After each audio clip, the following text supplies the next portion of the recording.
More momentum. Okay, welcome everyone to the Prairie Municipal Authority meeting. It's March 2nd, 2015. Roll call, Dixie. Stroller. Here. Dow. Here. Moxley. Here. Marshall. Here. Norman. Here. Nation. Here. Wade. Here. Warner. Here. Johnson.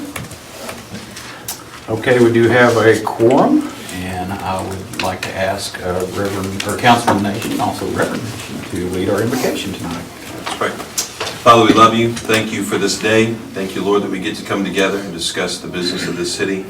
And Father, we ask for your blessing to be on this city. We ask for your blessing to be on this meeting.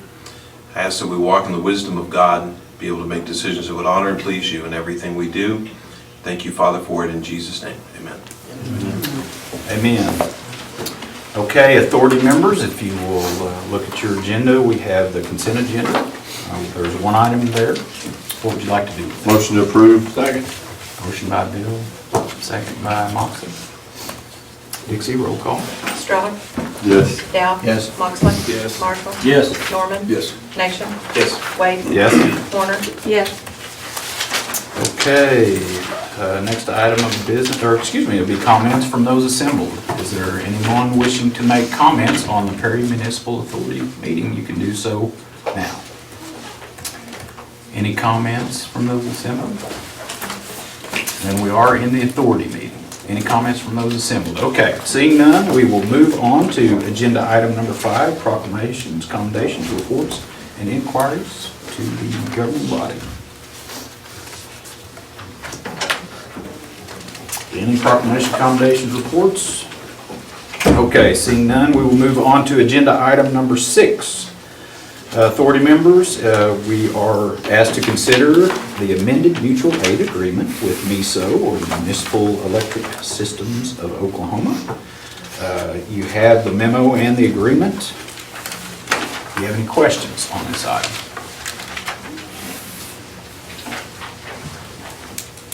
Are there any questions? Any discussion? What would you like to do? Motion to approve. Second. Motion by Stroller, seconded by Moxley. Roll call, Dixie. Stroller. Yes. Dow. Yes. Moxley. Yes. Marshall. Yes. Norman. Yes. Nation. Yes. Wade. Yes. Warner. Yes. Okay. Item number 7, is there any new business that needs to come before the authority at this time? Any new business, any new business? Seeing none, we will move on to agenda item 8. Make a motion to adjourn. Second. Motion and second. Roll call, Dixie. Stroller. Yes. Dow. Yes. Moxley. Yes. Marshall. Yes. Norman. Yes. Nation. Yes. Wade. Yes. Warner. Yes. Is that a record? Was that a record? Well, I was kind of nervous, you know. When you're asking to vote, can you say vice mayor? Bryce said I was acting. Oh, that's the mayor. It's kind of burst in my bubble. Okay. Call the Perry Council meeting to order. It's 6:19. Roll call, Dixie. Stroller. Here. Dow. Here. Moxley. Here. Marshall. Here. Norman. Here. Nation. Here. Wade. Here. Warner. Here. Johnson. Okay, council members, you see the consent agenda there. We have 4 items on the consent agenda. Would anyone like to remove an item and discuss it? Any items to be removed? Any items to be removed? Seeing none. Motion approved. Motion by Stroller, seconded by Moxley. Marshall. Marshall, I'm sorry. Marshall. I heard over here and I also heard over here, so we can go that way. Okay, roll call. Stroller. Yes. Dow. Yes. Moxley. Yes. Marshall. Yes. Norman. Nation. Yes. Warner. Yes. Wade. Yes, I'll get to be last now, okay. All right, let's see, move on to number 4, comments from those assembled. Is there any comments from those assembled? Other than what's on our agenda? Any comments from those assembled? Any comments from those assembled? Seeing none, we shall move on to number 5, proclamations, commendations, reports, and inquiries by the governing body. I have a question. We were asked about a crossing light on 15th and Fur, putting a button where they could cross. Did we ever look into that? That's an ODOT decision. We forwarded the the request onto them, and I don't think they plan to do anything. Okay. So, part of the issue is that there are, if you have pedestrian crossings, they need to link up with sidewalks. And most of the corners of that intersection do not have sidewalks. So, like I say, that's a state highway. That's would be an ODOT, study for them to determine whether or not it would be feasible or meet the warrants for a pedestrian signal. Okay. And I also noticed, I drove down Fur today and there's some really big potholes came over, I guess from the snow and stuff. Would that be under ODOT or is that under us? We work together, the city and ODOT work together usually to get those taken care of. Okay. Hopefully that's our last storm. Hopefully. Wednesday. I was gonna say. Oh, really? It's 4 p.m. I would like to congratulate our coach Ronnie Delk and the Perry Maroon Wrestling Squad for receiving runner-up in Class 3A State Wrestling Tournament that was this last weekend. I know that may not have been their top of their goal, but hey, we're proud of them just the same. Those boys put in a lot of hard work, and the coaches and the parents, and want to put out a big, we're all proud of them. Also want to congratulate my neighbor, Garrett Byer, who was our individual champion at 220 pounds, and I'm sure Mike and Lori are real proud of him as the rest of the community. So just want to give a shout out to them. So, any other proclamations, commendations, reports, or inquiries of the governing body? Seeing none, we will move on to city manager comments. Mary. Okay. Well, I'll follow up on Betty's comment about the potholes and all of that, but we did have another weekend of overtime by our city employees, and they like the overtime pay in their checks, but not so much the call at 7 a.m. to come in. But anyway, they do so cheerfully and willingly. And so it was, kind of a guessing game as to what it was going to do, and I guess we ended up not having the freezing drizzle that we thought we would. So we have big piles of snow around the square that are being hauled off, where they, did the parking spaces around the square, and so they do have a snow plan, snow routes. They look at what the main roads are, the schools, government agencies, the library, the city hall, courthouse, all of that. So they do have a plan whenever we do have a snow event like that. They have a route and plan that they follow. And we were lucky that we had restocked on our sand and salt. So not sure how much of that we used this last weekend, but hopefully we'll have enough to get us through. Because I hear it's kind of in short supply. So we were lucky to have what we had. Thanks to everybody that worked this weekend and last weekend to make our roads a little bit safer. With our equipment, we're pretty limited, but we do the best with what we have. So let me end it with that.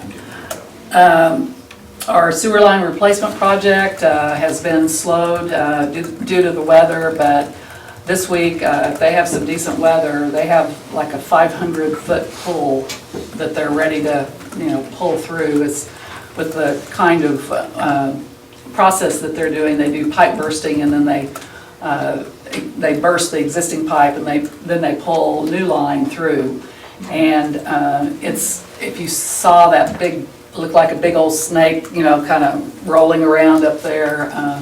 Or maybe a big dryer vent. Maybe that's more like what it looks like, Anyway, it's pretty interesting to see the process, and it's not as invasive when you have to, do open trenching, dig out the old, lay the new, and do all that. So it is a much quicker process. Hopefully we'll be able to get going, and I know the contractor's anxious to get going and finish up. So. Weather permitting. How long will they have 7th Street blocked? Until they get that, it should be just like, was it blocked today? Mm-hmm. Okay, probably today and tomorrow. They should be able to be finished by tomorrow.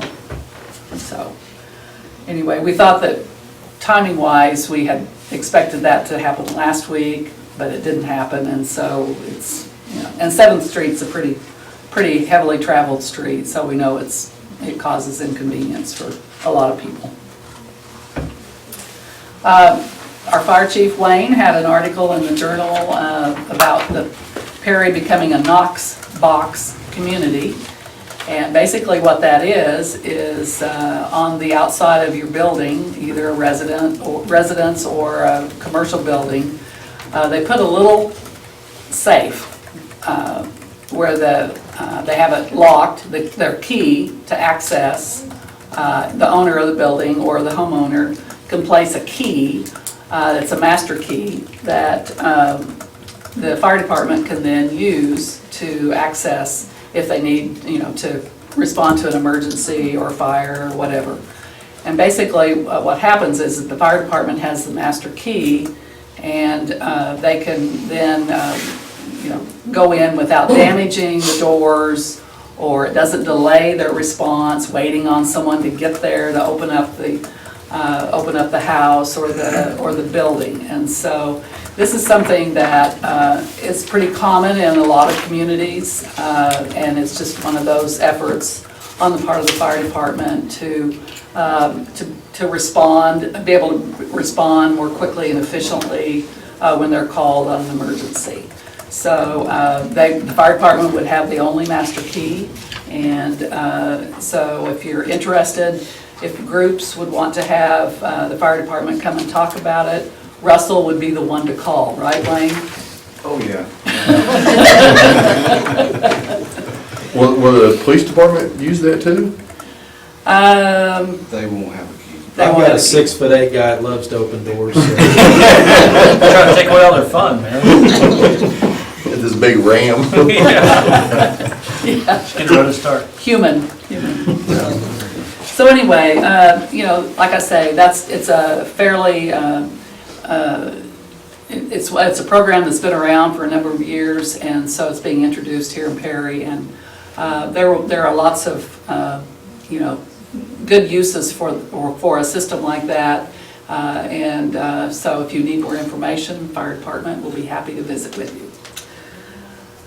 We're going through our recertification for the OMPA Competitive Utility Program, otherwise known as CUP. Dixie and Autumn and Brian and a number of people worked very hard to put together our notebook, our book, that gets reviewed by OMPA and a panel of other, it's a peer review in some ways, plus OMPA staff. And early indications are that we're expecting a do pass recommendation that will go to the OMPA board for approval at the March meeting. Is that right, Dixie? Yes. Okay. The committee met today. Yes, committee met today, and so what does that mean? It means $20,000 is what that means. So, it's, we sometimes question whether it's worth it or not, but when we get that big check, it's kind of nice. Just a reminder, the city is sponsoring a blood drive. It'll be Thursday, March 12th at City Hall from 12:30 to 4:30. It's open to anyone in the community that wants to donate. We're going to try to get our numbers up a little bit. The last one that we had, can't remember if it was weather, can't remember, but our numbers were down a little bit, so we need some better turnout this time around. No appointments needed, just come on. Come bring you blood. Yes. Ray McCraney with Suddenlink has been invited to attend our next city council meeting, and he'll provide an update on the Suddenlink activities, and he'll be wearing his vest to divert all of the questions. Anyway, Get that in the paper. he's happy to come and field questions, and like I say, he'll provide an update on Suddenlink and what they have planned for Perry. And I won't spoil his information, so. Well, I won't spill It's it. thunder. I won't, yeah, I won't. We're gonna hold them to it. Yes, that's right. We did, Dixie had told me that we've received an insurance settlement on the J. Dahman fence, and so we did have some feedback from Perry Kids that there was a part of that it didn't really think needed to be replaced, so we'll get with them, make sure we know what that part is, and we'll have a contractor that will come in and repair that fence and get it ready to go for the Little League games that are getting ready to start. Tomorrow, March 3rd, is a county election. I just encourage all the registered voters in Noble County to get out and vote for that. The county has 2 questions on the ballot, two questions, and both of them are extending sales tax. It's a tax that's already in place, it's just extending. One is for the jail and the other is for rural fire. So just get out and vote and exercise your civic duty. And that's all I have. Any questions for Mary from our council members? Any questions? Any questions? Okay, seeing none, thank you, Mary. All right, we'll move on to agenda item number 7, which is to consider approval of the memorandum of understanding with the Natural Resources Conservation Service and the U.S. Department of Agriculture for the Upper Black Bear Creek Rehab Project, Dam number 62, Perry Lake. Staff has informed me that we have been in contact or had negotiations with the county. We've spoken with county commissioners, and there needs to be some changes made to this, so we need to lay this agenda item over. Bryce, did I cover that? Yeah. All right, nope, that's enough. Okay. It's covered. We need a motion for that. I make a motion to defer this to Bill made a later motion. date. Second. Roll call, Dixie. That's the first time that's ever happened to you, ain't it, Brad? Yes. For a while. Yes. Dow. Yes. Moxley. Yes. Marshall. Yes. Norman. Yes. Nation. Yes. Warner. Yes. Wade. Yes. Got the shortest sentence either, so. All right, moving right along. Yeah. This will be a short meeting, too. Agenda item number 8. Council members, this is to consider approval of an application and certificate for payment number 5 in the amount of $345,679.35. This is to DC Bass and Sons Construction Company, and this is for the Perry Sports Complex. So moved. Second. Roll call, Dixie. Oh, it was Clayton. That's what I heard him on. Thank you. Stroller. Yes. Dow. Yes. Moxley. Yes. Marshall. Yes. Norman. No. Nation. Yes. Warner. No. Wade. Yes. So am I the tiebreaker when you don't know who it is? Is that kind of? Yeah, you can do Oh, cool. tiebreaker. More power! That's a great chair. All right, no phone calls, please. Okay, council members, number 9, receive recommendation from the Perry Planning Commission concerning the application filed by Paige Swant for a home occupation daycare at 7 Highland Drive, Perry, Oklahoma, with a legal, do I need to read the legal? No. Oh, good. All right, let's see, we have, Paige and Nathan are here. We also have Jim Franklin here with the Planning Commission. So who wants to talk first? And Jason. Oh, and Jason. Hey, we'll let Jason speak first. He's walking to the podium. The planning commission did meet last Thursday and took into consideration the application by Mrs. Swant to have a home occupation, have a daycare at her address, which is 7 Highland Drive, I think. The packet should have shown where the location was. There was no opposition to her application, and we couldn't find any reason to not approve the application. There was nothing that was in violation of any of the ordinance conditions, so the planning commission did recommend approval for this home occupation. Make a motion to approve. Second. Motion and second. Roll call, Dixie.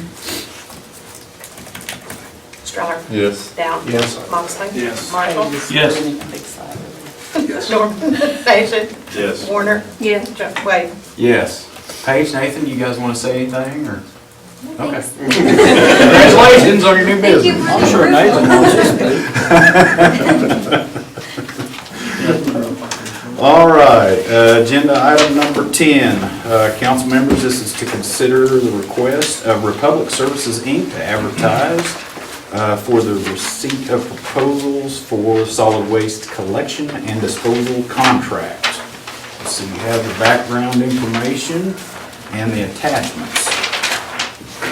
Are there any questions? Yes, if we consider this, will we be interfering with the contract that we already have? Will that cancel our other contract out? What it will cancel is, we can talk about this. If you decide to go out for proposals, then that effectively eliminates or terminates the options that we have under that contract. Currently, we have an option to renew.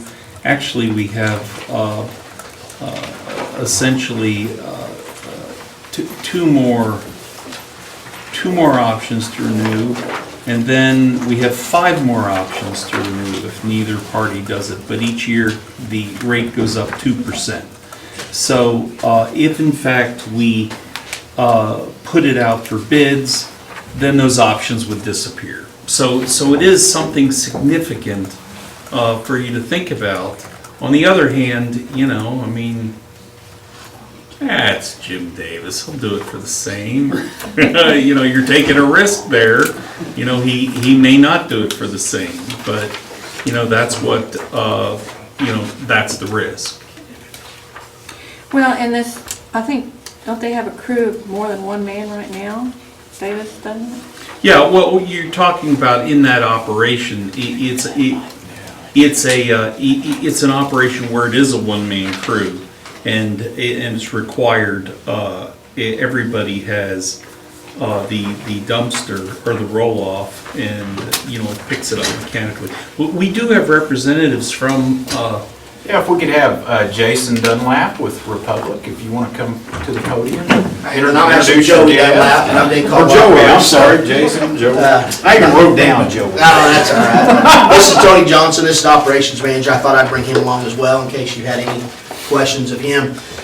What we're hoping to accomplish tonight is that the council will consider putting this out for bid at the end of this contract. You, in my view, have nothing to lose by doing so. You're going to get better price, better service. Whether it's from me or Mr. Davis, one of us is going to step up and is going to perform for you. In my opinion, you have nothing to lose here. I was looking over the old RFP, the last one that was put out, and of course, under the advice of Mr. Kennedy, he would need to look over that, but I believe that RFP would still work. So you're not going to have real labor involved in having to put together another RFP. We can utilize the first one. That was done, I think, in 2011 or 12. 12, yeah. In 2012. So essentially, we think we can be extremely competitive. We think that we can add some stability to it. We can standardize it. Everybody does get a poly cart. Everybody does get a dumpster. They get that free of charge. We don't charge extra for that. And it's one of those things that makes us a little more efficient. We do some other incredible things with our company in terms of safety and One Fleet. And I'll kind of turn the safety over and One Fleet over to Tony and let him, if you guys are okay, talk for just a couple minutes about what we do a little bit differently than what we've done in the past and what we do differently than many of our competitors as well.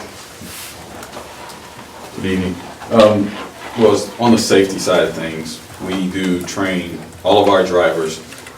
They are sent to Springfield, Missouri before ever even getting in our trucks. That is regardless of how much experience they've had previously, 30 years down to 0, okay? So before they ever set foot into our trucks, they're sent to Springfield, Missouri to one of our driver training programs, and they are there for a week.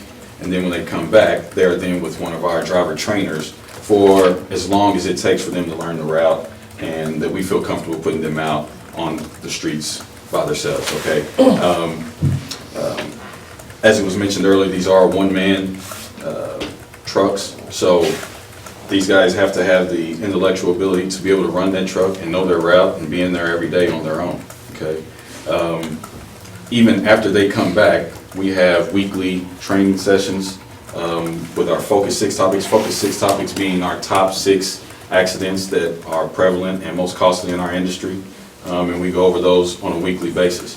So with that being said, safety is really paramount for us.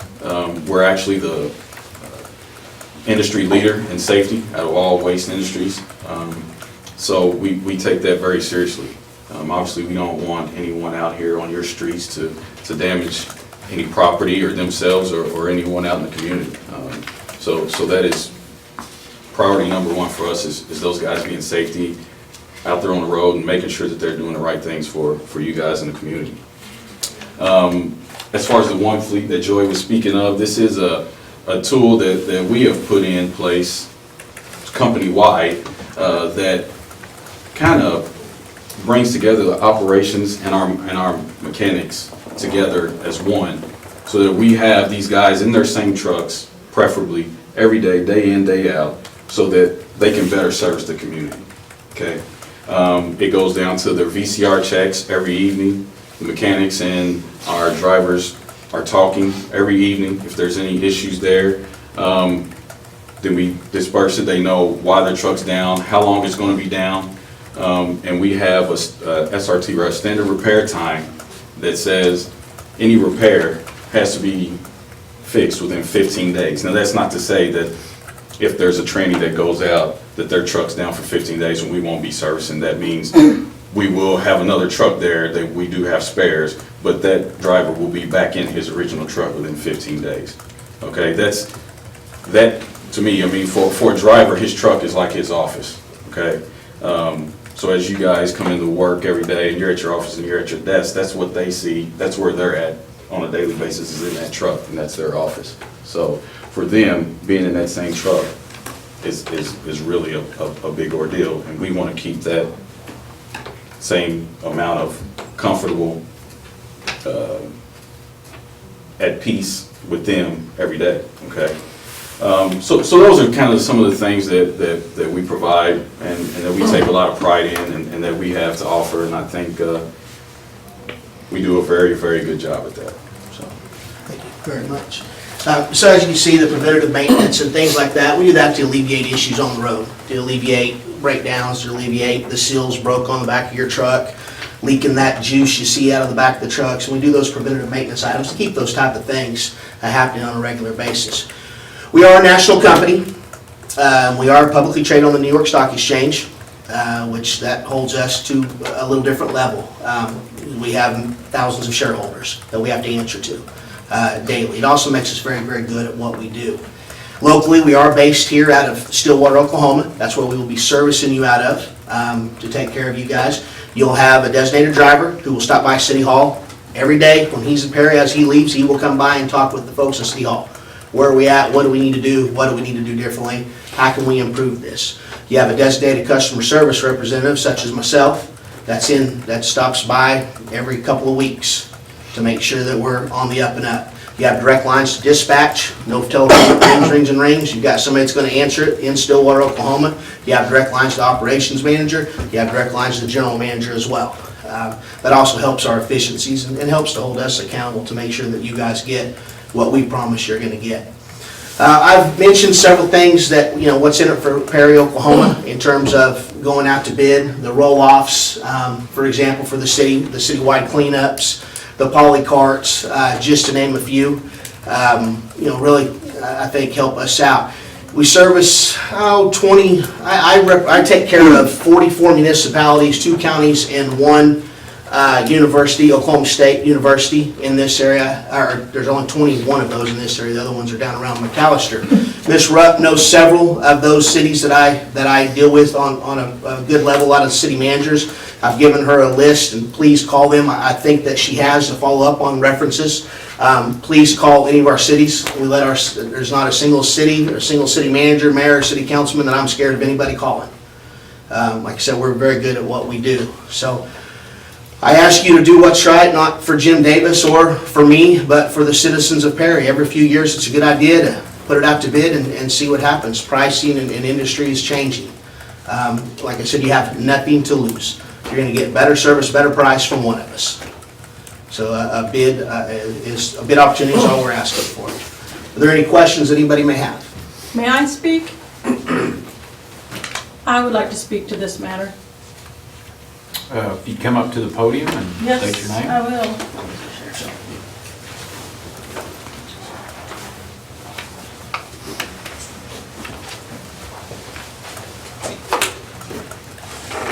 This isn't a good deal for the people of the city of Perry. Could you state your name, please? I'm for the Joanne folks- Douglas. Folks that are listening at home. Yeah, I'm Joanne Douglas. Thank you, Joanne. And I live here in Perry. I did live in Stillwater for a period of time, and actually, I lived in Stillwater both before and after they had service this person is recommending. And the trash pickup in Stillwater used to be pretty much like it is here, a couple times a week. And you could have a cart or not if you wanted to, and they would pick up your bag trash, whatever. I was on the pilot program, the very initial pilot program for when they implemented this service with the one-man truck. And my trash service, the cost for it went up. The amount of times that trash is picked up went down, went from twice a week to once a week. And you're very limited on the amount of trash that you can have. Those trash carts, in Stillwater, they had a limit on how many bags, depending on your household, of trash you could have. Those poly carts, and I had the largest carts you could have, we actually had 2 of them, did not hold the amount of bags of trash. Because when you put trash in a bag and put it in carts, there is wasted space in there. Because you're supposed to bag your trash and put it in the cart. Okay, so you can't fit as many bags of trash in the carts as what was picked up before. So what the people need to understand is that you've got a person, one man in a truck coming to pick up your trash. All they're gonna pick up is what is in that cart, because they're gonna stay in the cab of their truck, push the little button or lever, or whatever they do, that puts out the arm that picks up your cart, dumps it into the back of their truck and puts it back down. They are not gonna get out of their truck to pick up any bag trash, at least the way it worked in Stillwater. And I don't see anything on this that says Now, in it's gonna work any Stillwater, differently. the city of Stillwater does their trash service, right? It's the city that performs it, not Well, I don't know who Republic, right? performs it, but it's the exact same type of deal I that we're believe looking it's at the here. city still. At least We from don't- what I'm reading on this Right. paper. Right, it's the same process, but we're Same talking about process. 2 different entities. Don't here. know that it's Okay. the same company, but it is the same process, okay? And so the citizens need to understand that according to what I'm reading here, if this is accurate, if it doesn't fit in the poly cart, it's not gonna get picked up. Is that correct? No, ma'am. Okay, so that's different than what's listed down here? Yes, ma'am.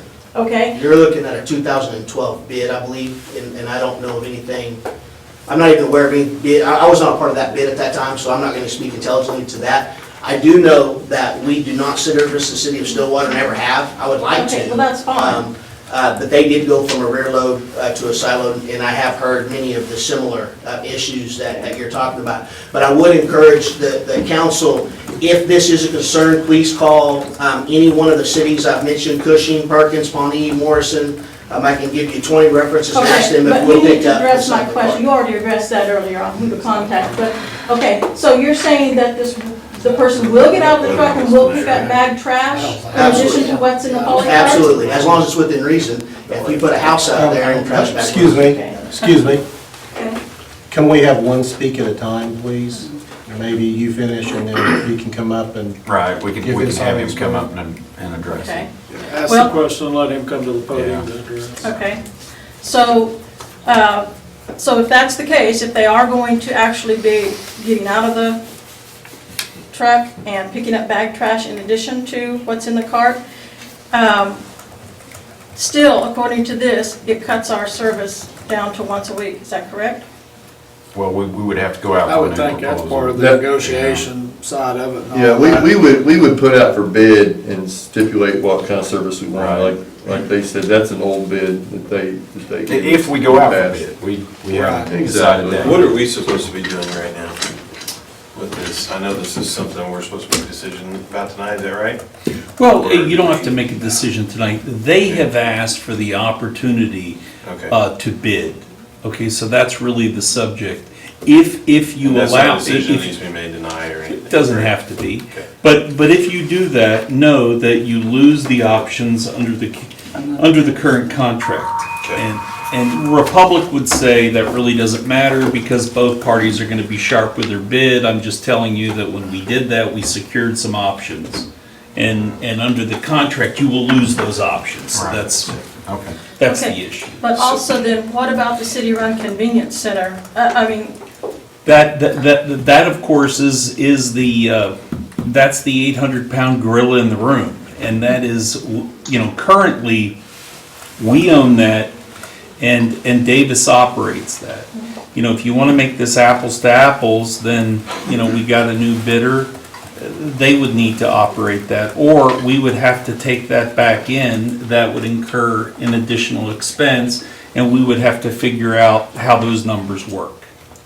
The way I understand it, the facts, the items that are listed out on this agenda are not necessarily the final proposal that they are pitching us. This is just an example. It was what occurred in 2012. Right. And that's all we're doing is reminding you of what occurred then. We could negotiate whatever we needed to negotiate. Okay, well, it seems like we're getting more for our money from Davis the way it's run now. Because if I'm understanding this right, is these things, a second day of trash pickup, the convenience center, like Davis runs now, is not included with the monies. Well, that being wasn't shown included here, in the right? 2012 bid. We have no idea what the new bid is. Right, so Right. you're not even considering, you're not even looking at current figures, plus you're not figuring in those items that we currently have now on our fire trash service, correct? I don't think we can take into consideration anything of what you're saying right now because we don't have a bid. And the Right. question is, All do we those want to citizens do it or not? consider doing And so, we're kind of putting the cart before the I horse. think in some the of your question comments. is, do we So- go out for bids or not? Right. Well, I don't think we are putting the cart before the horse. What I would like for you to, as a citizen of Perry, what I would like for you all to consider is what is best for the citizens and what the citizens would like. And what are we actually getting and what are we actually losing by considering going to this type of a trash service? So your recommendation would be to continue and exercise the renewals in our contract? Is that? The way, from the information I have here, I would say continue to go with Davis if it continues on in the manner in which we are accustomed Right. as the citizens of Perry. Right. We'd have another year to continue. Yep. Okay. All right. Appreciate Thank you. that. Thank you, Joanne. Jim, did you want to? When everybody's done speaking. You gotta come to the podium, Jim. He said when. I have a Okay. question for the Republic zone. Yes, sir. Joey, you want to come back up to the podium? Or and Tony. How does, let me talk just a second about the polycart system and your one-man truck. I see how you reach out, grabs the cart and dumps it. I see your service around and some, resemble your service. How does that work on streets that you have people that actually park in the street? Does the polycart have to go out past where the vehicles are? No, we need 3 foot of clearance, one way or the other, one side of the vehicle. We need 3 foot of clearance, because we're gonna have arms that are gonna go up, and we ask It's for gotta at least 3 be, foot. so can it reach plumb past the vehicle to the curb?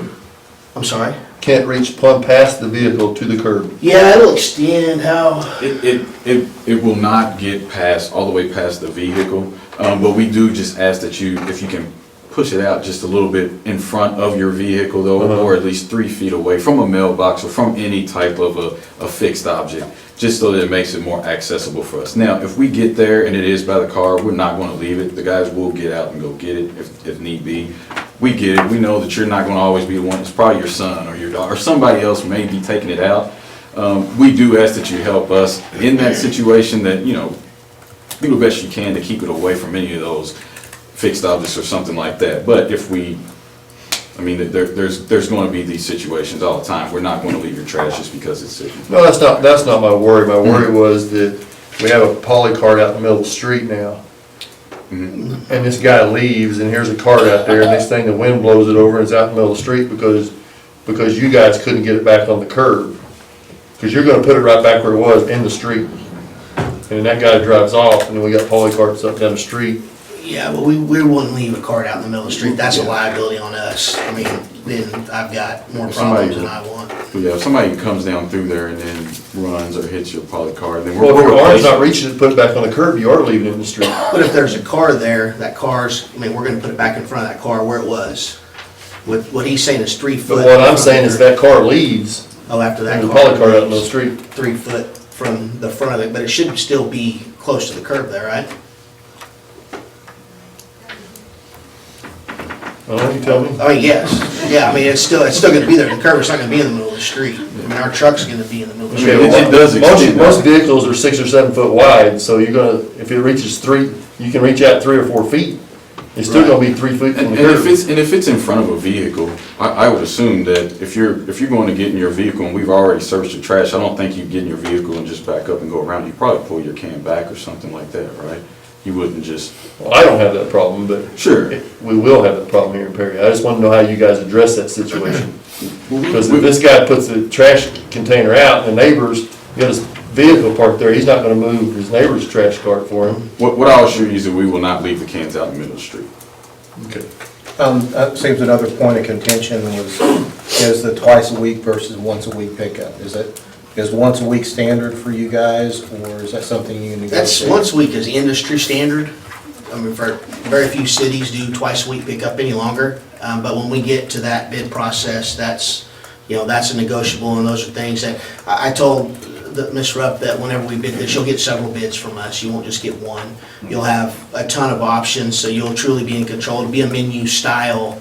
Okay, I want A, D, F, and G, and this is how much it'll be, or B, C, and E is this, or what. So you're gonna have a ton of options that you can choose from. What are your thoughts about our dump area? I mean, what? Convenience. To be frank with you, I wish you did not have a transfer station. The transfer station is not free. It costs, it's just in your rates somehow, it's somebody's paying for it somewhere along the way.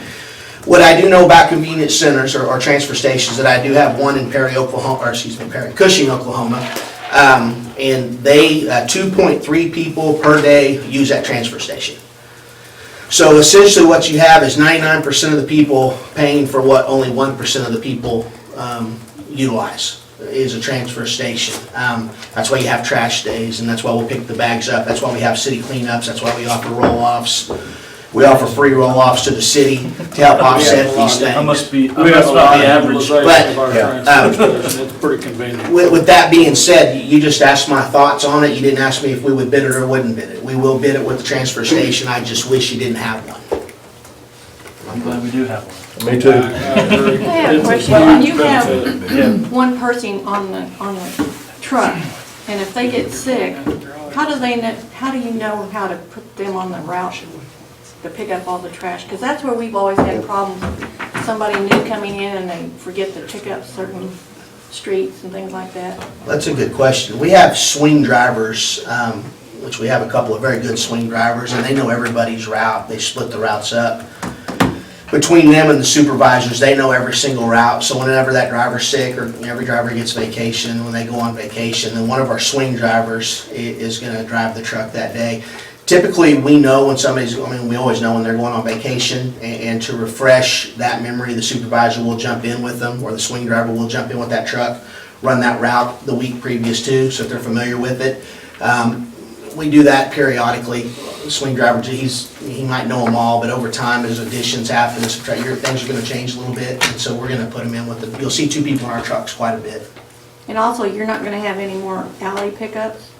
No, that was also part of the, please disregard everything that was just a history of what we bid in 2012. That has no bearing, has nothing to do with this bid that we're gonna provide at the end of this year. It will be a completely different bid. Like I said, with many options. And so no alleys, we drove alleys, and alleys will be provided if that's what the city wants, is alleys. The only thing that we ask on alleys is obviously if there's low limbs, or you've got power wires, or anything like that low. I mean, Jim Davis is gonna have the same problems with low wires that we would. So, we are all gonna want wires raised.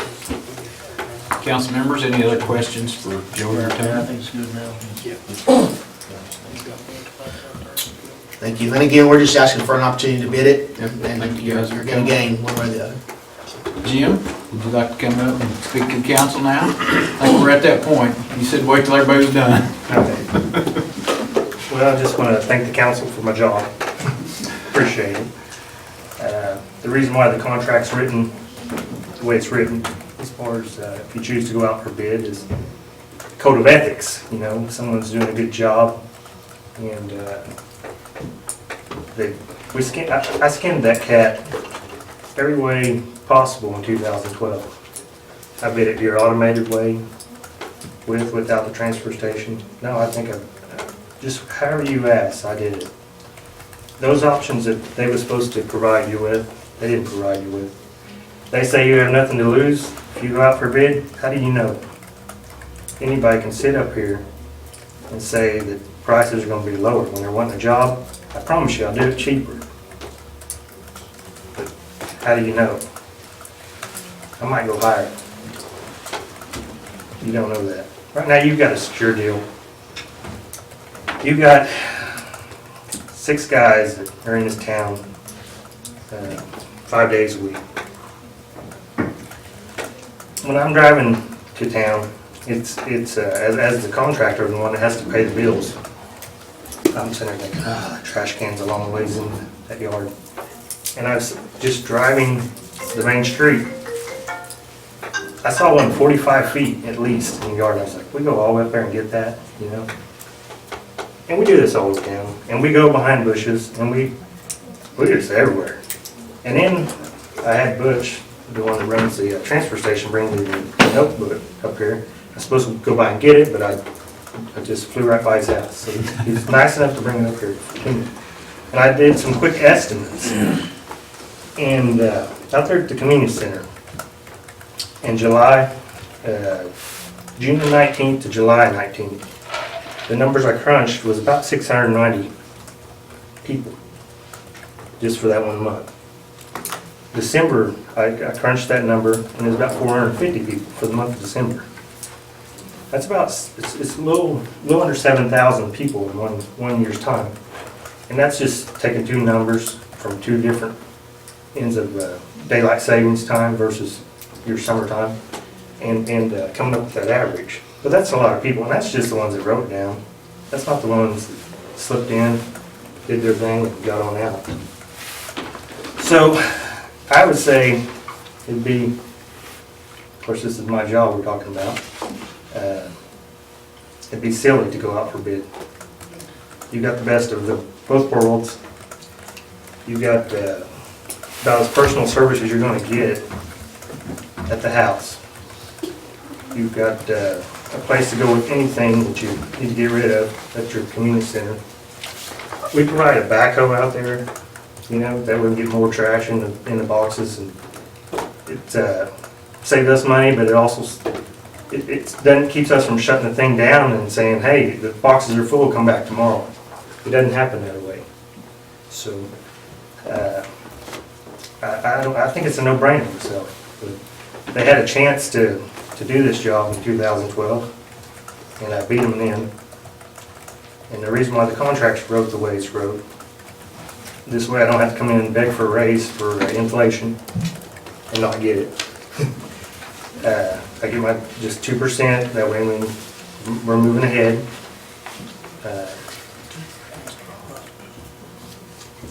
Nothing goes down. I've yet to see anything go down.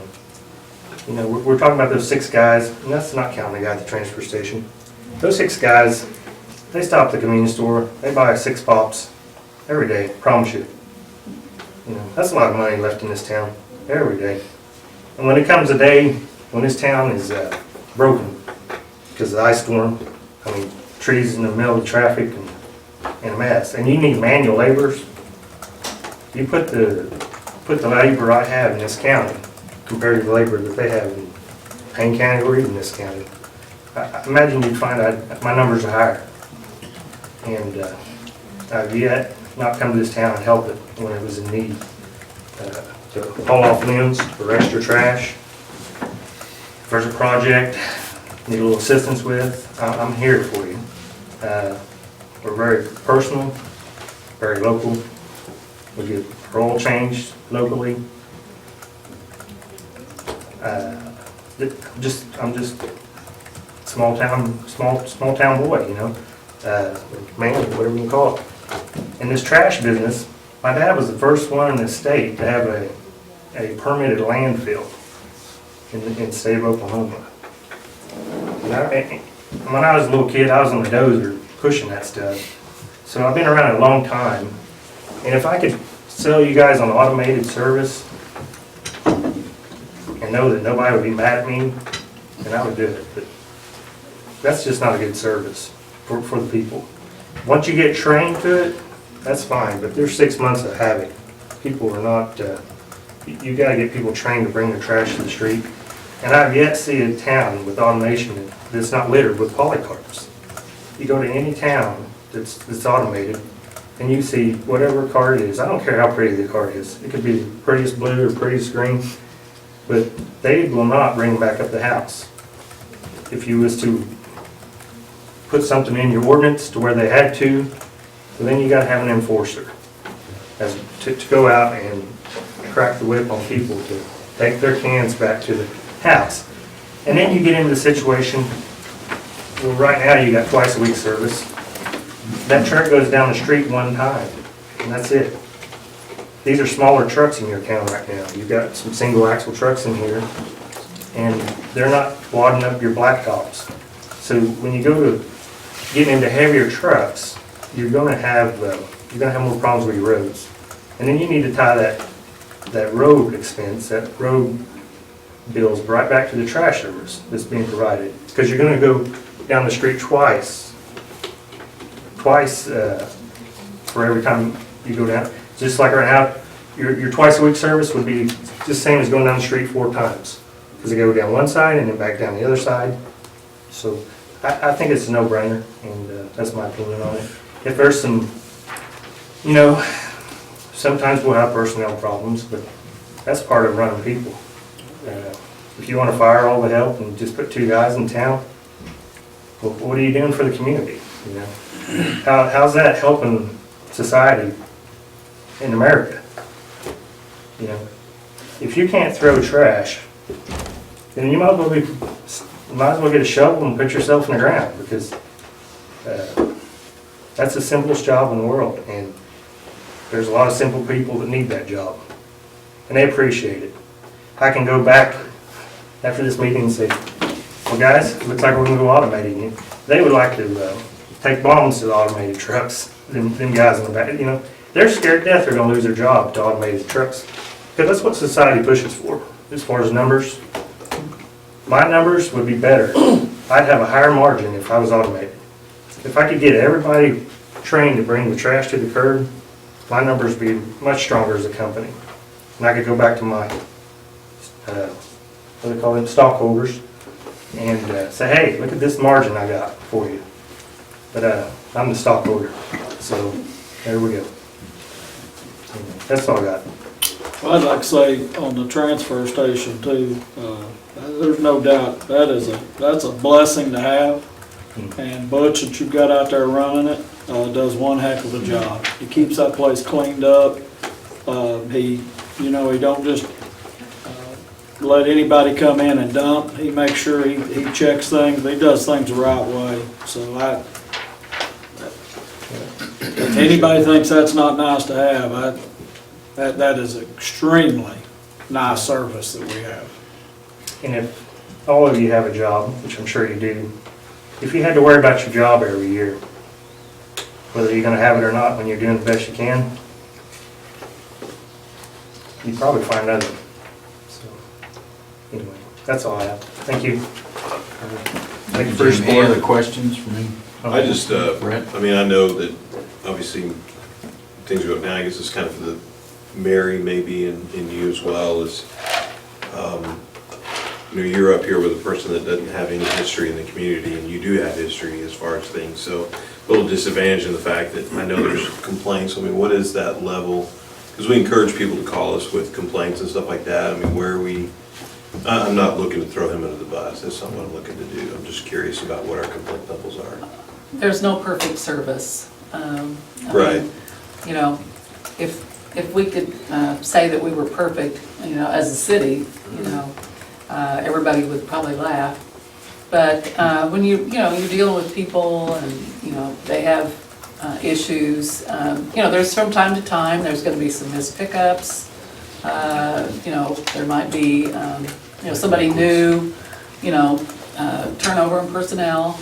But overall, I think Davis works pretty good with, Christie's here on another matter, but Christie's typically the one that usually contacts Davis whenever there's issues. She works with, with the supervisor, and usually things are taken care of. So, are they complaint-free? No, but we really don't, I've worked in cities for a long time, and sanitation is probably the hardest service to make people happy. And, it's... Trash is a dirty business. Trash is a dirty business, that's right. And you expect some complaints. I mean, there's just gonna be, that's just inherent. Whenever you provide a public service, that's just inherent in the job, and whether it's trash pickup or whether it's street maintenance or whatever the situation is, you're not gonna make everybody happy. So I think it's a matter of, whether or not the council feels like, it's worth taking, the risk of opening this up for proposals, or if we're generally happy with what we have, that's your choice, so.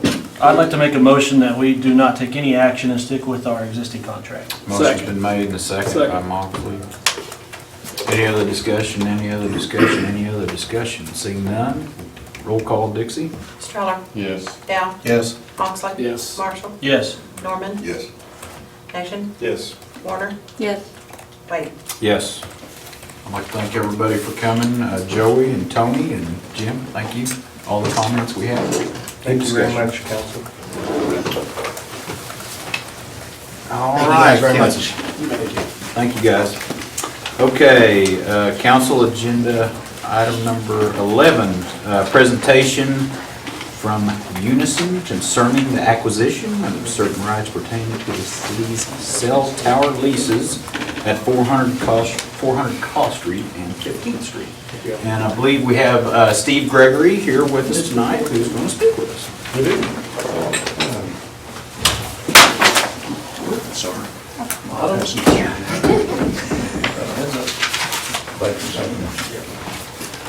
I'll try to give you the Reader's Digest version and then just open it up for questions afterwards. But basically, I'm with Unison Site Management Company. We're the largest independent site management company in the United States right now.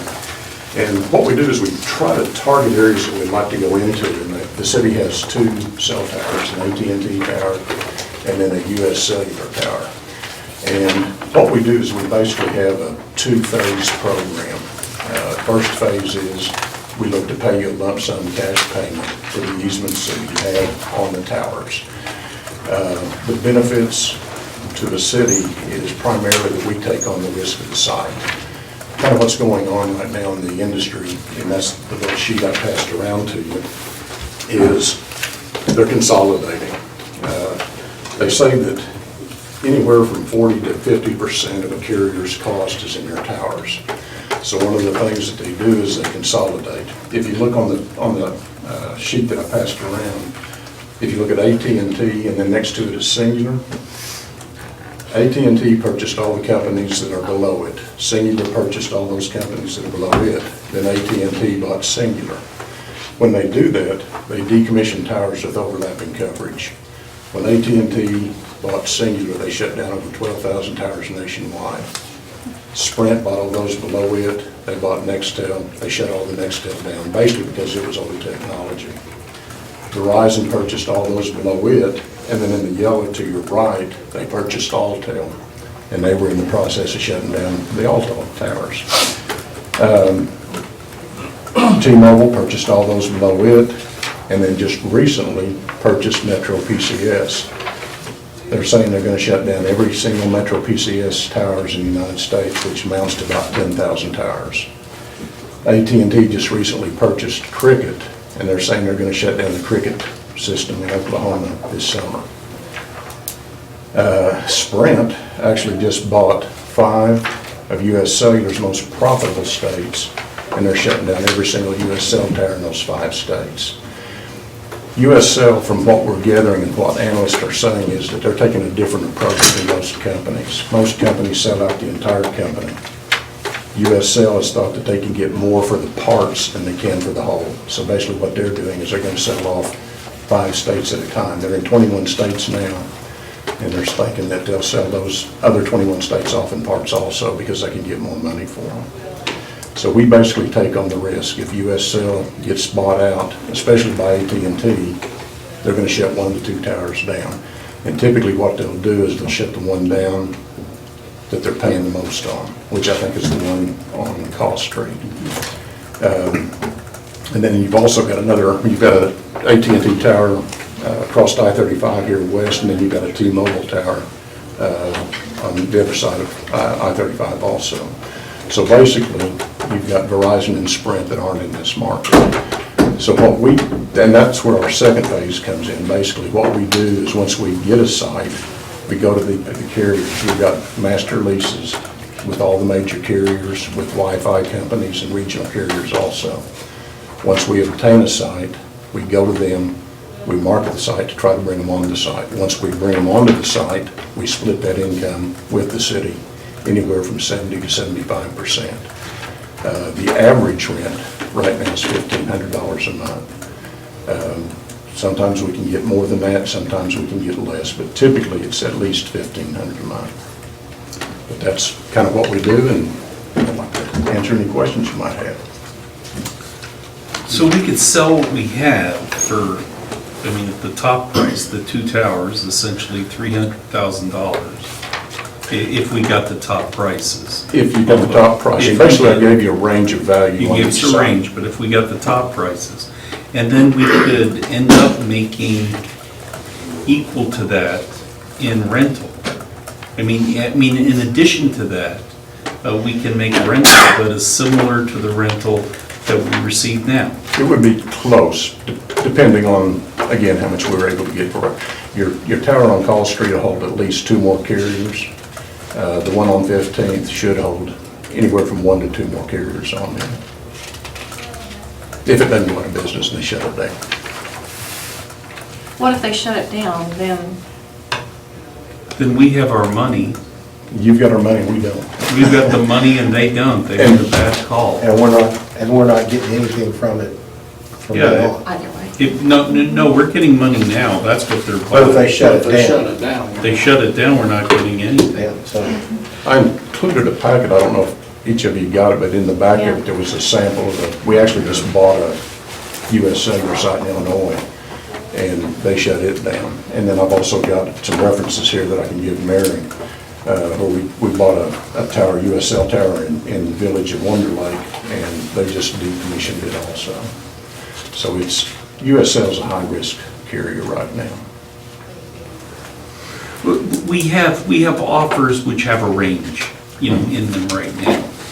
How do we have to get married to do this? Or can we enter into a process and then decide whether we want to do it or not? Or we have to, sign the bottom line and this is what you'll get? I don't understand exactly, so I can answer your question. So right now, we're just talking, okay? Yes, We continue to talk until we ink out exactly what the agreement is? Oh, yeah, definitely. Okay. Definitely. Our easement agreement, that we use 2 agreements. We use what we call an easement agreement, which basically will put a footprint directly on the easement that you've already got on each side. Now, the one on Call Street, what we'd like to do is get an extra 10 feet on one side closest to the tower, because that's what allows us to bring other carriers, put them in that space, and market it. Now, the one here on by the water tower, you've got enough space in that for us to do that, so we wouldn't need to do it there. But the easement agreement basically states, what we do is we like to do a 55-year term. Having said that, towers won't be here 55 years from now. I mean, we're hearing estimates of anywhere from 10 to 20 years, possibly 25. We don't think all towers are going to go away. There's just going to be fewer towers than there have been because of technology and what they're doing. With our 55-year term, there's also a term in there that says if the tower's decommissioned, we've got 5 years to market it for wireless purposes only. Can't use it for a bungee jump or billboard. And if we can't bring somebody in that 5-year time frame, we'll take the tower down and leave it up, just depending on what the city wants. And then the other agreement's a net profits agreement, which spells out that we pay 70 to 75% of any additional revenue to the site. How effective have you been in marketing that for other sites? We've added over $4.5 million to our sites to date. And then I've also got this that I can give you, Mary, that shows some of the sites we've added additional revenue to also. But yeah, that's something that, I mean, that's where we make our money too, is primarily on revenue. So right now, it looks like our range is anywhere from 237 to just a little over 300. And so it sounds like to me we're buying insurance, an 11.5-year insurance policy, because 11.5 years is how long those two will get to 300. So that's what it feels like. We're buying an insurance policy for the next 11.5 years, that if those towers went away, we still get ours out of that, plus a cherry on top with the profit sharing. Kind of what we do once we get those sites, I mean, Or revenue sharing. you don't have a Verizon site anywhere near you, or Sprint, either one. So those are the first two we're going to approach to try to bring them on. A lot of times, what they're going to tell us is, well, we can't today, and the reason why we can't is we just don't have enough subscribers in the area. It's just like a highway. The more people you got going down to it, then they need to come on to it. And once they reach that level of subscribers in the area, then that's when they'll come onto the tower. Any other questions for Steve? How successful have you been to bring the other carriers into rural communities like this? Again, it depends on the, I wish I could tell you, I mean, I've got the list that I can give Mary, that shows you the towers that we have added revenue to. And again, it goes back to the subscribers. The ones, I mean, you got I-35 right here, so it's just a matter of time that Sprint and Verizon are going to need to come into this area. Yeah, so I just did some quick math. It looks like it's at the minimum, it's about a 9.5 year to 11.5 year payout. I mean, if we didn't take this, it would take us that long to make that money. So the minimum 9.5, we're gambling the 9.5 years, they'll shut one of those towers down. We've also done several And they're gambling that municipalities. they won't. We've also done several municipalities all across the United States. We did the city of Newcastle, we did the city of McLeod, we did Langston, we did Lawton School District, we did Geronimo School District, a lot of churches, a lot of individuals too. I guess the other thing that's not on the agenda is that the council, when we did this, when we did the Caw Street Tower, they dedicated the revenue from that. And I think we've put the revenue from both towers into funds to fund children recreational facilities. Youth. Yeah, youth facilities. I have a question about that. Was that supposed to go to Perry Kids Incorporated or just Perry Kids? No, it wasn't supposed to go to any, it was supposed to be retained by us and then used for purposes, like for instance, that money went in part as a part of our money for the skateboard park. New equipment like Century Park? The Exchange takes care of, Exchange Bank takes care But of. Lions Park or Yeah. Leo or. Yeah, Brookwood Park. See, I thought when that was done, it was because of the parking was across from the ballpark, and they wanted that money to go to keep that ballpark going. Yeah, but I don't think that specified a specific organization. like Perry. It specified Well, it youth would- activities, and of course, the reason was that it was located on baseball park property. That was the reason why the Fair thing Kids was is in done. charge of maintenance for the program. The city is the one that takes care of maintenance for the program. Fair Kids just runs the league. Right. So, Well, they used to do maintenance too. Well, we volunteered a lot when it wasn't going, so Yeah. then we would chip in. but they're not in charge of the Right. maintenance of the field. Yeah, it was just so- parents doing it on their own. Any other questions for Steve? My, I think my telephone number and email address is in your material, so if you think of a question that comes in afterwards, you please feel free to give me a call or send me an email. And I can certainly answer it for you. Thank you, Steve. So I guess- Council, any action you want to take on that? Well, I guess there's really no formal motion or anything. We just need to direct city management to start negotiations with this I company. think and you see can what make that motion. Does it need to be a motion, or we just? Well, if you want us to, we brought it to you to tell us what you'd like us to do, and if you like this approach and would like us to negotiate with the company, we can certainly do that. Well, I'll make that motion what you just said. Sounds right. Motion in several seconds. Betty, give it to Betty. Okay. I'm the tiebreaker. All right. All right, roll call, Dixie. Streller. Yes. Dow. Yes. Moxley. Yes. Marshall. I'm sorry, yes. Norman. Yes. Nation. Yes. Warner. Yes. Yes. All right. Thank you. Thank you.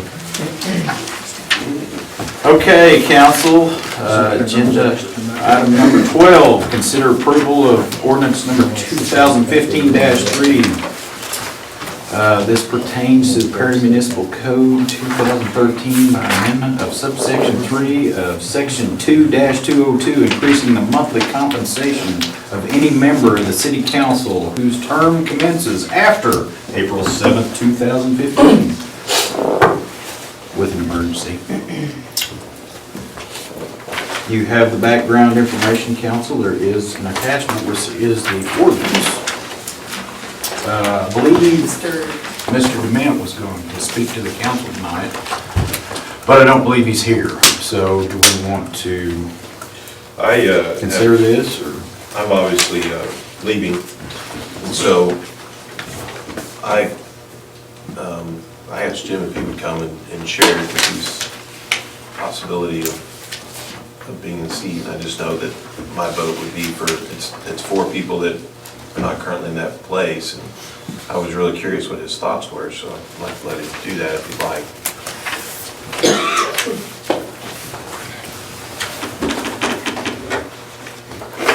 I think that the position of a city council person is mostly voluntary.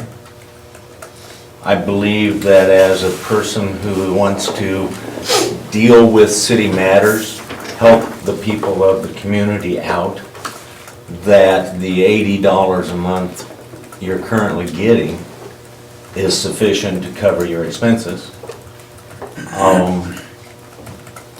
If I'm elected, I am running for council, I don't believe I would want to raise. I don't think that any monetary compensation is going to increase the number of people who are going to run for an office to serve the city and their fellow citizens. So, I don't agree with it. And that's your decision to make on an individual basis as to whether you feel the same. So, any questions of me? What's other cities our size do? That was my question. So, I mean, that would be my question. Thank you for the question. Market value. Always comes back to what's the market OML value. does a salary survey every year, and they do survey the compensation for elected officials. And so not every community responds to the survey, but... And some lie in the survey. And some lie? Wow. Oh, That's not us, is it?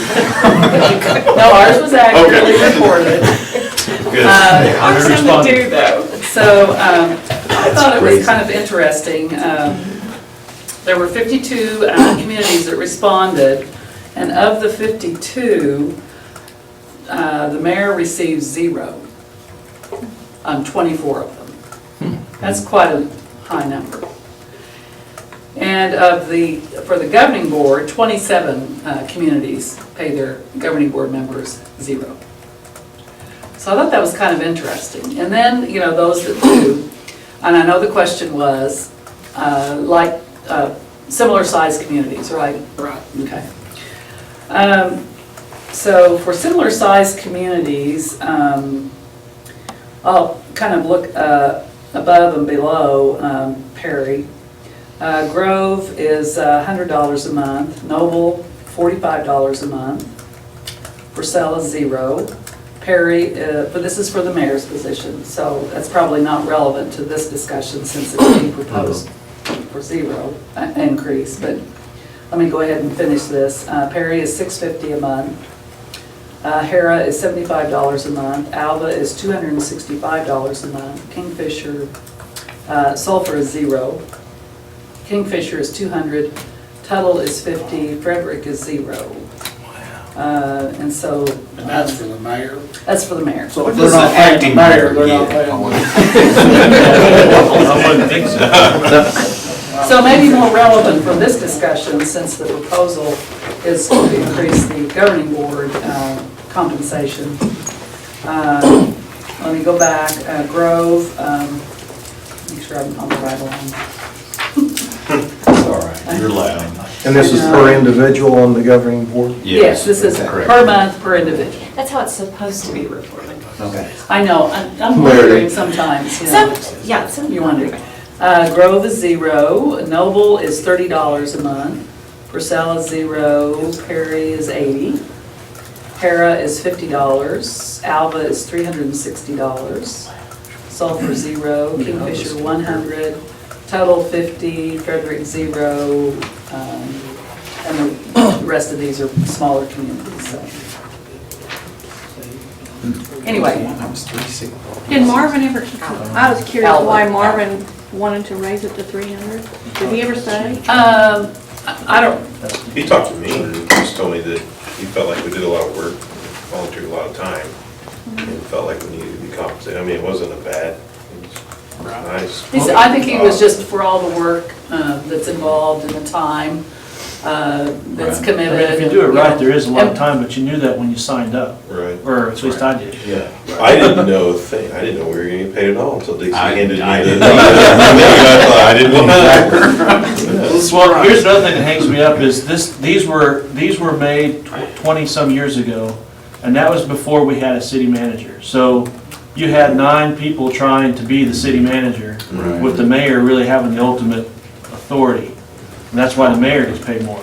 Today, we do have a staff and city manager, and so I don't know why we would get paid more now than they did back then, so. Well, I go back to that's the reason I asked what other cities are doing, and if a mayor in Kingfisher's getting paid $200, I wouldn't think the city council's getting paid anything, Sounds like we need to cut the. I think we have. That's where I'm at. Sounds like we need it. I think we need to compare ourselves to other cities our size, that's why I asked that question, and not go above what other people are doing. Well, Yeah, maybe we Well, the should increase the that's a vice good mayor. question. The highest of other cities in our population range was $360. That was at Alva. So then it drops pretty dramatically. It goes to 100 at Kingfisher. Then Perry is at 80. A couple of them are at $50, and there's a 30 and a 20. And 2 or 3 zeros, so. Now, I know that there's probably an argument to be made that you'd want to compensate something just so that you can ensure that you get, quality people to run for the office. But But how much quality do you get for $300 a month? Versus 80. I don't know, I'm just saying that might be an argument. Like I was with Brett whenever I first got here years ago. I didn't know we got paid until I never got paid for being on the planning commission or anything, so I just assumed I didn't get paid on this either, so, until I was asked for my checking account stuff, so. Cause I thought maybe I had to pay to be on it. And you have. I was right. Well, you have a lot less hair. Yeah, I used to have a big old bushy hair there. I think the majority around this table would probably do this for nothing. Like I said, when I signed up, I didn't really think we did get compensated. But anyway, like I said, 20 years ago, those prices were set, I know inflation and all that stuff, but back then, there was a lot more responsibility, especially on the mayor.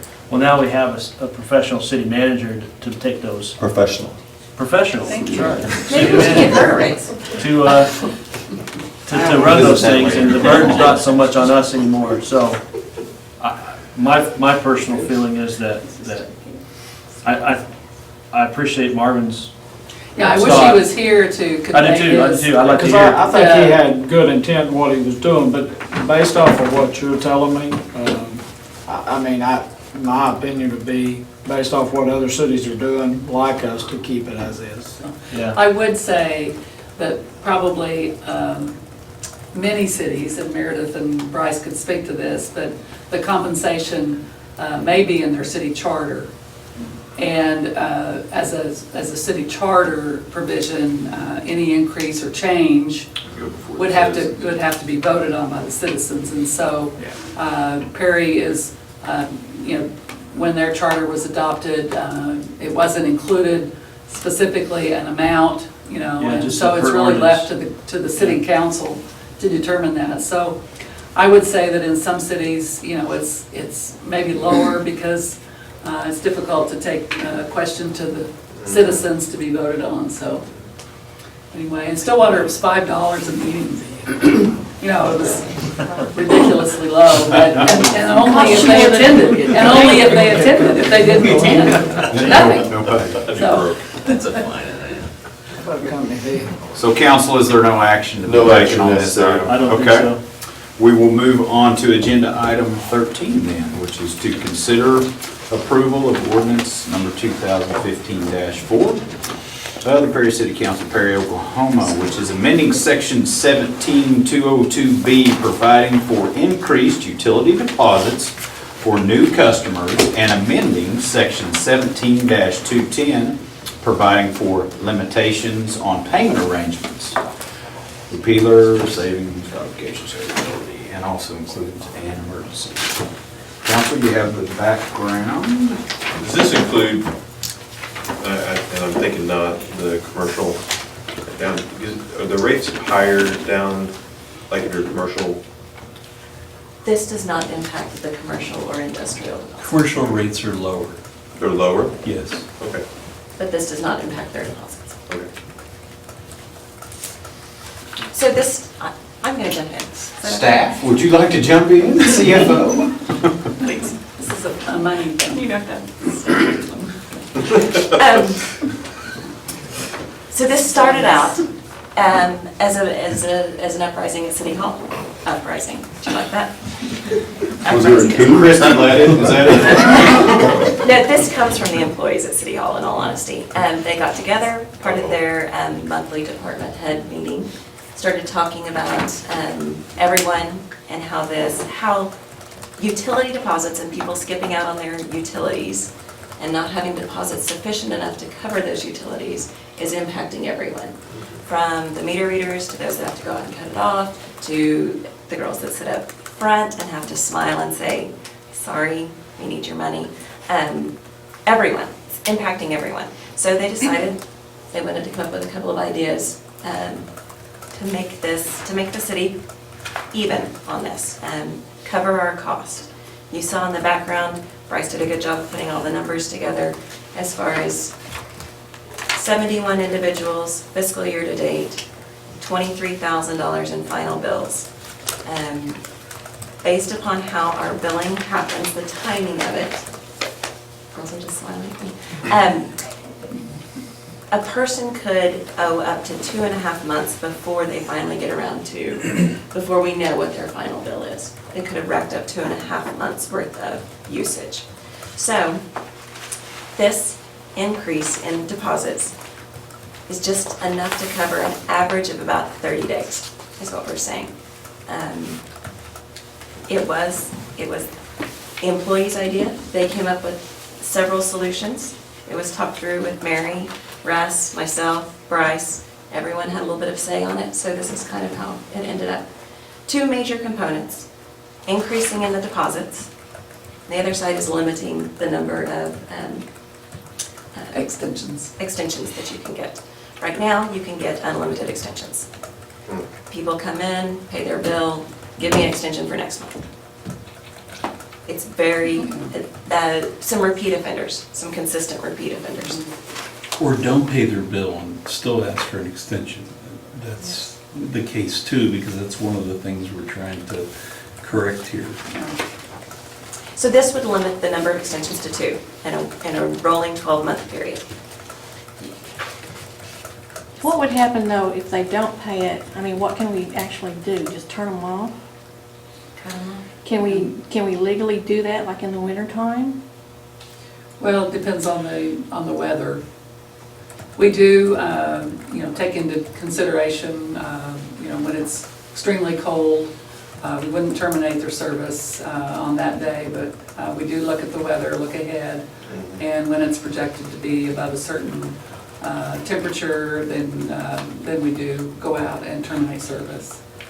So, and in Oklahoma, usually it doesn't stay cold for a long period of time, so it may delay the termination for a couple, 3 days at most, and then we go terminate. I make a motion, we approve ordinance 2015-4. Second. Any more discussion?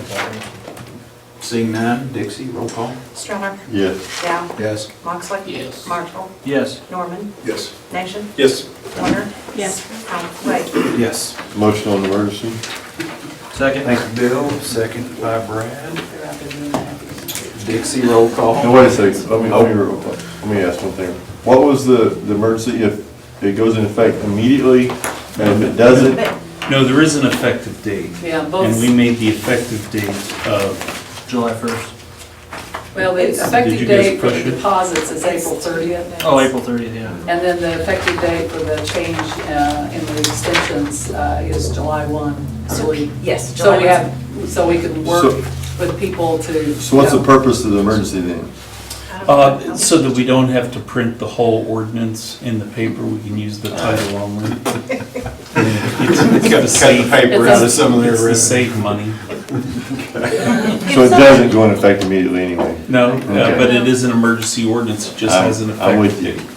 If somebody comes in and let's say they bought a new house or something, and they've spent a lot of their money, can they make their deposits? Can they make those? No. No, they have to have all the money at that time. Okay.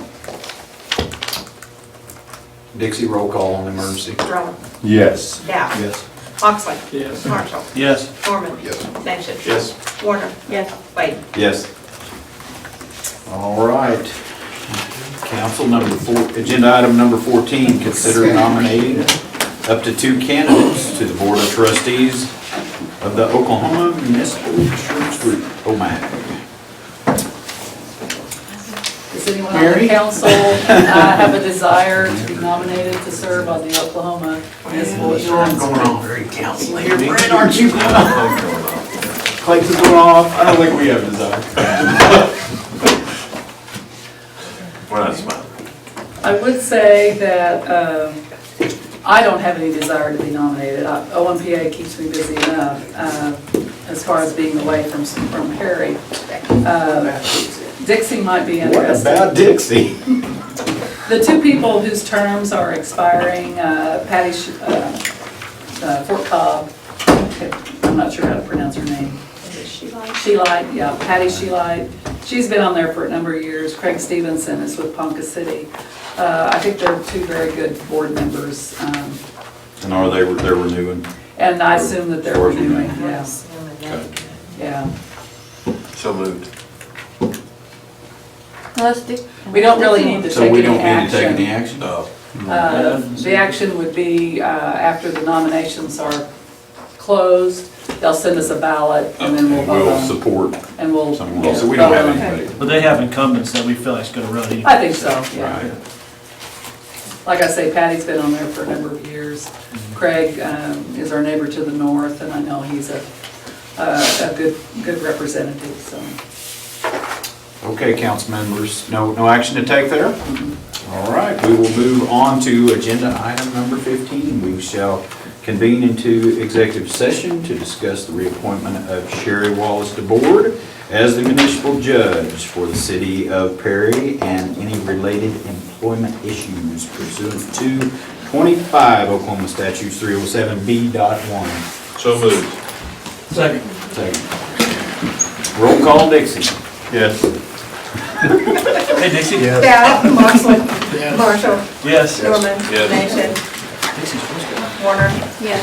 Wade. Yes. Well, we started ahead of steam and Colin just gonna die off now.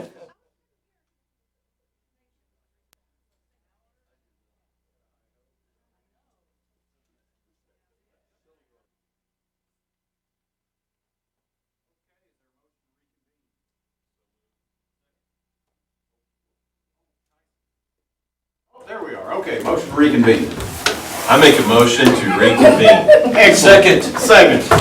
Stroller, Dixie, roll. Yes. Dow. Yes. Moxley. Yes. Marshall. Yes. Yes. Norman, Nation, Yes. Warner. Yes. Wade. Yes. All right, is there any action to take? I make a motion to approve the contract with an addition of a $400 a year continuing education added to it. There's been a motion Second. and there's been a second. Any more discussion? Seeing none? Dixie, roll call. Stroller, Yep. Dow. Yes. Moxley. Yes. Marshall, Yes. Norman, Nation, Yes. Warner. Yes. Wade. Yes. Okay, item 18, any new Make a business? motion to adjourn. Second. Motion and second adjourn. Dixie, roll call. Stroller. Yes. Dow. Yes. Moxley. Marshall. Yes. Yes. Norman. I wanted to Nation, talk about Yes. something. Warner. Thanks a lot, Wade. guys. Yeah, I had some business. You stick around. Thank you, everybody.